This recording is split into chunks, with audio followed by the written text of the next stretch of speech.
Boys and girls, ladies and gentlemen, children of all ages, I have said it before and I will say it again. Everything Disney touches turns to dust. And I don't think there's any way to deny that at this point about the Star Wars franchise. After spending billions of dollars to acquire an IP that they have absolutely and abysmally wasted and decide to try to attack all of the fans who disagreed with a lot of the choices they've made. And then, of course, decided to try to rewrite their own lore and try to completely and totally disparage all of the original characters, completely and totally destroying the character of Luke Skywalker in everybody's opinion.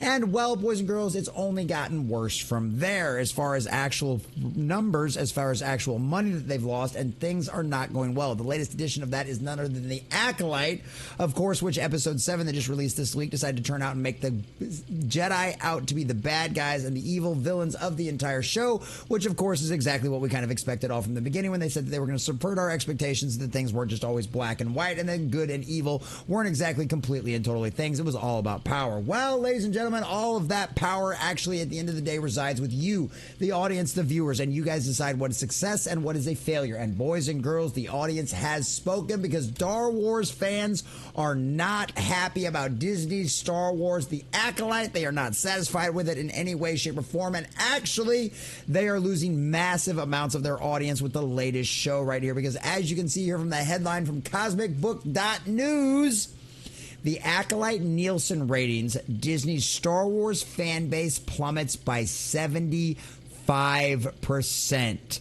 Yes, boys and girls, from the highs of the seasons of shows that were actually good, decent, and a lot of us enjoyed, like The Mandalorian Season 1 and 2, well, since that slight chance that Disney Star Wars had to fix things, they've continued to go down the same path that they did during their Disney sequel trilogy, and now it is absolutely backfiring on them, and they have lost massive amounts of things, which is 75% of their fan base.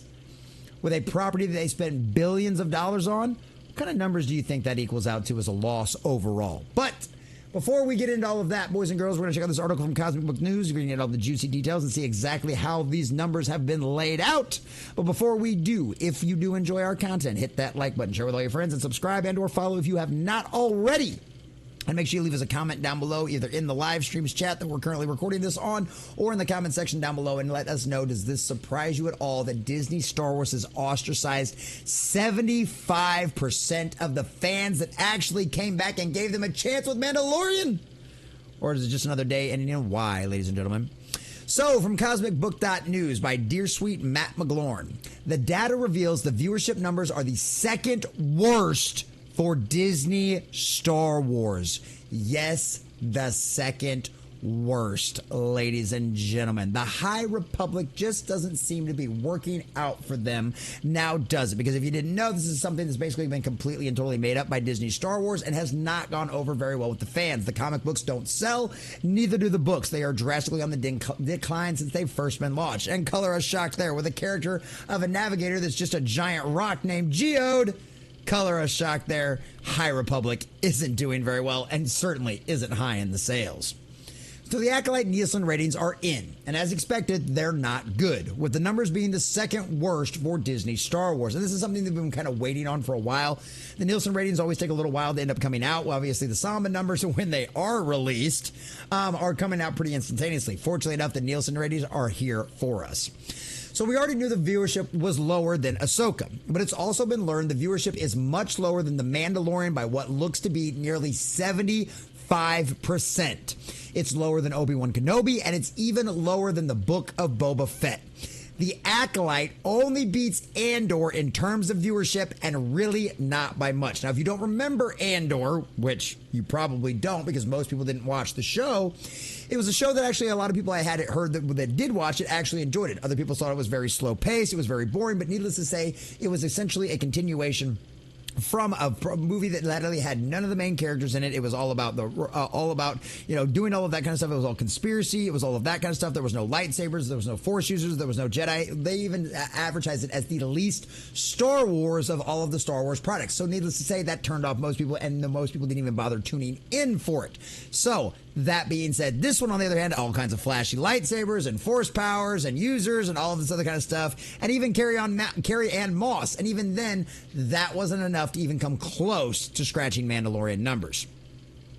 The Acolyte, which cost nearly double that of Ahsoka, $187 million versus $100 million, while the Nielsen ratings reveal that Ahsoka's viewership is nearly double that of The Acolyte. That shows you how much of a massive, disastrous dumpster fire this show really is. 2 times the amount of money spent on this show only to watch it completely and totally burn down. $200 million set in flames. Twice the amount of money you spent for half the viewership. Boys and girls, I might not be the strongest at math, but me thinks that dog ain't gonna hunt. So here you have the lovely numbers right here. Eric on Netflix, Sweet Tooth, Bridgerton, Evil, Geek Girl, Dancing for the Devil, the 7M TikTok Cult, all beat out The Acolyte. Let's else look at something on this. Netflix / Paramount, Netflix, Disney Plus. Literally getting dominated by Netflix at every single turn. Eric, have you heard of Eric? I don't know what Eric's about, but apparently it's doing even better than a Star Wars property. A Star Wars property on the Nielsen ratings.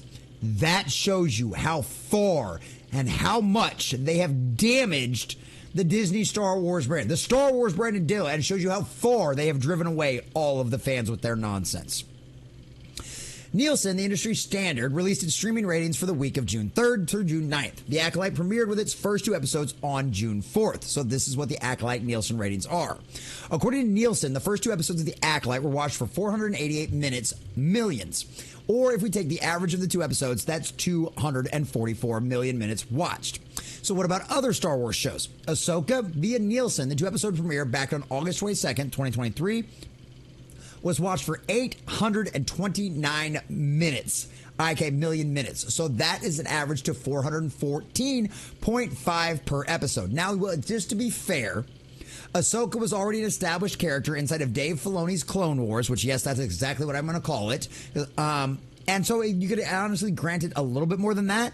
But to have double the ratings, to lose half of your viewership since Ahsoka to this, either everybody really hated Ahsoka by the end and they were even more turned off, or holy cow, this is just that much worse. And nobody expected anything good from this to not even have half the viewership turn into your premiere. That just shows you how badly Disney has damaged the Star Wars brand. The Mandalorian Season 3 premiered with 1 episode on March 1st for a total of 823. That was just with 1 episode. That's not the 2 episodes dropped on Ahsoka. That's not the 2 episodes dropped on The Acolyte, which of course fluffs up the numbers, which is why they dropped the double episodes. Andor premiered with 3 episodes on September 21st and watched for 624, an average of 208 per episode. Obi-Wan Kenobi, another well-established character, premiered with 2 episodes on May 27th for an average of 1,026, an average of 513 episodes. And of course, Ewan McGregor coming back as Obi-Wan, of course that's going to draw people in. But hey, how are those numbers by the end of the series? Oh, that's right, we can't tell you because they never even charted. The Book of Boba Fett premiered with 1 episode for 389. The Mandalorian Season 2 on October 8th with 1,031, with once again only 1 episode. So we don't have the Nielsen numbers for Mando Season 1 back in 2019, but needless to say, we can know that this is better. So if we want to figure out the average viewings for each premiere, because of the runtimes, the episodes are different, we divide the Nielsen numbers by the runtime. The Mandalorian Season 3 premiere, 37 million total runtimes. The Mandalorian Season 2, 55, 18.76. Obi-Wan Kenobi, 10.4. Book of Boba Fett, 9.73. Ahsoka, 8.2 million. Acolyte, 5.9 million. Andor, 5.7 million. This is abysmal. This is an absolute failure. There is no denying whatsoever that Disney has damaged the Star Wars brand if the numbers continue to keep declining like this over and over again. You cannot deny the historical accuracy of this. You cannot deny the numbers. That just cannot be denied. 2 + 2 still equals 4, boys and girls. So the data reveals that the majority of fans who watched The Mandalorian didn't tune in for The Acolyte or much of the other Star Wars shows. Nearly 75% weren't interested, as indicated by the significant 73.25% drop in viewership, because I was one of those that was willing to give Disney Star Wars a chance when The Mandalorian came out. It looked good. I enjoyed the first season. I enjoyed the second season. Seeing Luke come back was absolutely amazing. It was wonderful, and it was done really, really well. But boys and girls, does it surprise anybody that we are hearing rumors from the likes of WDW Pro, one of those most reliable scoopers out there, about the fact that they are turning away from this direction? They are getting away from the High Republic, and as of right now, the rumor is that the orders are to come back to a Luke Skywalker-centered story, to get back, bring him back on board and go forward with him and do things with him, because guess what? Luke Skywalker sells. Luke Skywalker brings Star Wars fans in because that's a character everyone knows and loves. But at the end of the day, there's going to be many fans that even that will not work on, because until you erase your Disney sequel trilogy, all roads lead to Luke Skywalker drinking blue titty milk off an alien and being completely and totally depressed and disjointed and completely disillusioned with everything about the Jedi and his ability to do good in the galaxy. That is something that will always be unforgivable when it comes to Disney Star Wars, and they deserve to never be forgiven for it in any way, shape, or form. So at the end of the day, they will end up pulling some people back in this new direction. But clearly, the direction Disney Star Wars, Kathleen Kennedy, Bob Iger, Dave Filoni, and especially Leslie Headland have decided to take the brand in has failed miserably. And at the end of the day, you cannot deny those numbers. Everything Disney touches turns to dust. Go woke, go broke, and burn Disney burn, because you've done it to yourself, and the Star Wars fans have made their voices heard.